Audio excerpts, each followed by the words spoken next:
নমস্কার বন্ধুরা, আমি সুমিতা। আমার চ্যানেল কিচেন সিক্রেটে সকলকে স্বাগত। আজকে আমি রান্না না, এটা একটা সিরাপ বানাবো। এটা হচ্ছে আম পান্নার সিরাপ। এত গরমে বাড়িতে অতিথি এলে আমরা বিভিন্ন ধরনের শরবত দিয়ে থাকি, তার মধ্যে আম পান্না একটি। এটি যদি নিজেরাই বানাতে পারি তাহলে তো খুবই সুবিধা হয়। এটা বানানো খুবই সহজ। আমি আশা করি এটা বাজারের কেনা আম পান্না থেকে অনেকটাই খেতে ভালো হবে। তাহলে পুরো রেসিপিটা একবার একটু দেখে নিন। চলুন শুরু করি। এখানে আমি কাঁচা আম নিয়েছি দেখানোর জন্য। এরকম 500 গ্রাম এরকম কাঁচা আম আমি নিয়েছি। এইটাই এরকম 500 গ্রাম কাঁচা আম আমি এভাবে টুকরো করে কেটে নিয়েছি, ঠিক এরকম পিস করে। এবারে এটাকে আমি সিদ্ধ করব। একটা স্টিলের বাটি আমি বসিয়ে নিয়েছি, এর মধ্যে কাঁচা আমগুলো দিয়ে দিলাম, আর এই বাটির হাফ বাটি জল এর মধ্যে দেবো। এই বাটির হাফ বাটি জল এর মধ্যে আমি দিয়ে দিলাম, দিয়ে এবার এটাকে আমি সিদ্ধ করব।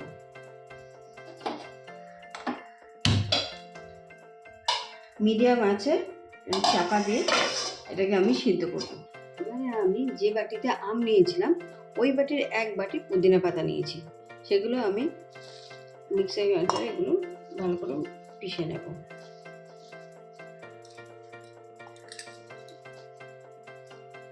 এর মধ্যে 1 চামচ চিনি দিয়ে নেব, তাহলে ভালো করে মিশবে,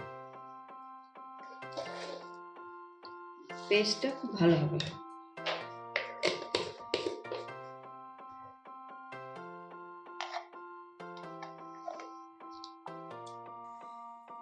এবার দেখবো আমি সিদ্ধ হয়েছে নাকি। হ্যাঁ, একদমই সিদ্ধ হয়ে গেছে। এভাবে হাতা দিয়ে দিয়ে ম্যাশ করে দিতে হবে। আমার কাছে যেহেতু ম্যাশার আছে, ম্যাশারটা দিয়ে আমি করবো।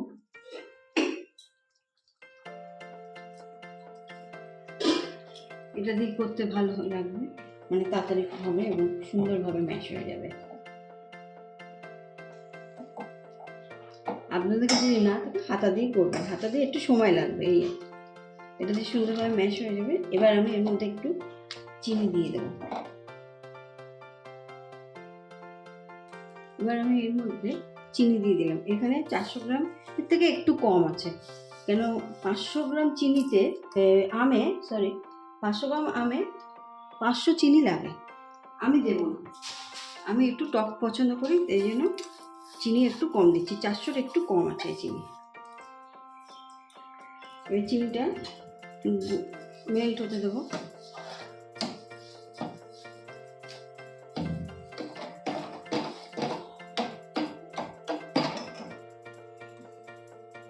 চিনিটা পুরো গুলে গেছে। এবার আমি এর মধ্যে পুদিনা পাতার যে পেস্টটা করেছিলাম সেটা দিয়ে দিলাম।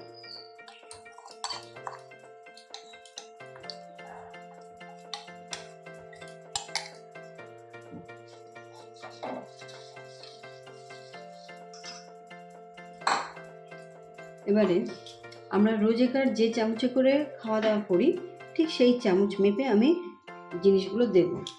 এখানে 1 চামচ প্রথমে দিলাম জিরে গুঁড়ো, ভাজা জিরে গুঁড়ো, তারপর আর একটু দেব, এটা দিলাম। গোলমরিচের গুঁড়ো দেব হাফ চামচ,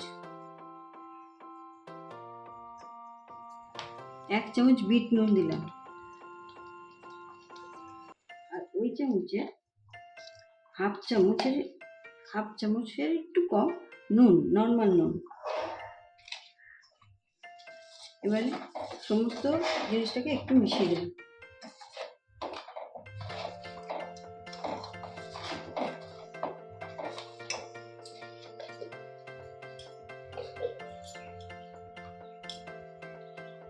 এটা আমার অপশনাল, এটা আমি রয়েছে ঘরে তাই দিচ্ছি।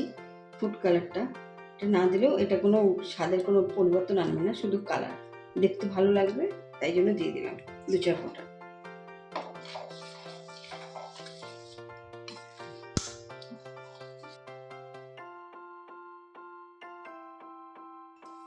এক মিনিট মতো ফুটিয়ে আমি এটাকে নামিয়ে নেব।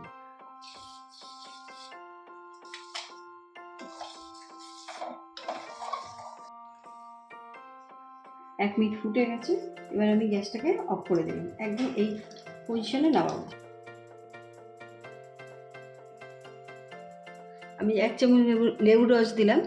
এবার ওটা দেওয়ার জন্য কী হবে, অনেক দিন আপনারা এই জিনিসটাকে স্টোর করে রাখতে পারবেন।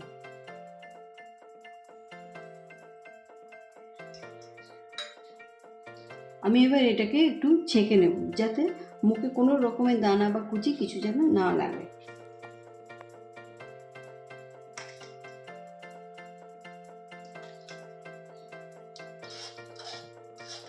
এভাবে আমি সমস্ত সিরাপটাকে আমি ভালো করে ছেঁকে নেব। পান্না পুরো রেডি। এটা ঘরে বানিয়ে খাবেন একবার করে, সত্যি সত্যিই খেতে খুব ভালো হয়। দোকানের থেকেও আপনাদের কাছে ভালোই লাগবে খেতে, আর নিজে হাতে বানানো আরও বেশি স্বাদ লাগবে। এবার আমি এটাকে বানিয়ে দেখাচ্ছি। একটা কাঁচের গ্লাস নিলাম, এর মধ্যে আমি 2 চামচ